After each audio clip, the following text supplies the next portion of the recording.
All right, it was time for a challenge today. That's what keeps me motivated. And 55 pounds was the weight of choice today. I felt like the 60 was going to be a little too heavy. Coming off the high volume deadlift session I did 4 days ago, and then the 30-inch box jumps I did 2 days ago. So I felt pretty good today. But this effort, if I would have went nonstop, would have totally gassed me. So I went at about 90% today. Took 9 minutes and 13 seconds. I did it in a ladder format, 4, 5, 6, 7, 8 on each side, and then came back down the same number. So that kept me fresh, and I took about 10 to 15 seconds break between each set. So I just wanted to gauge where I was at. And my goal is to do the 50-pounder nonstop in about a month and a half, hopefully around 6.5 minutes, somewhere in that range.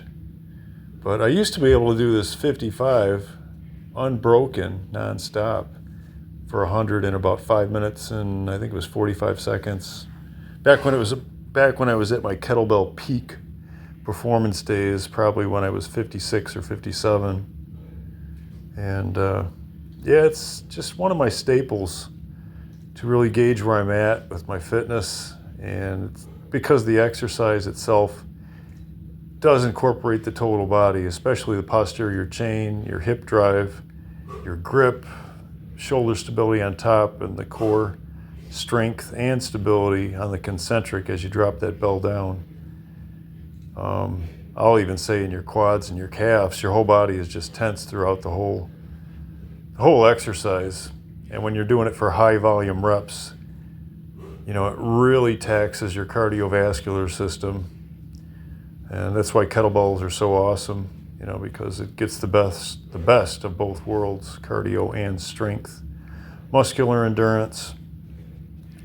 But somewhere here in the beginning, I think it was after the third or fourth set, both of my 55s, I bought at separate times, and the one I started out with, it's got a smoother enamel handle. They're both, I think it's Body Solid is the model, but for some reason that paint or enamel gets really sticky, and with the high volume snatches, it starts catching my skin on the top, and I'm not getting a smooth transition there as I rotate it. So I switched the bell out with the other bell, which is kind of a duller handle, and I get a better rotation on top. So you'll see me switch bells somewhere here around 2 or 3 minutes. I can't remember where it was at. But anyways, that's why I switched bells. So it was a good challenge today. And like I said, it's just all part of my big picture. Keep the body confused, doing different exercises. I do the kettlebells twice a week, but they're such a great tool.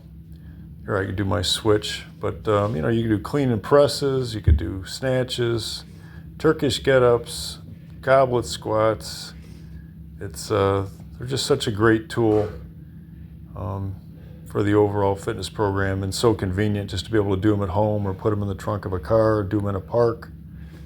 But yeah. So that's it today. It took 9 minutes, 13 seconds, and a good day of progress. That's what I'm always looking for, incremental progress. All right. Thanks for watching, everybody.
Yes.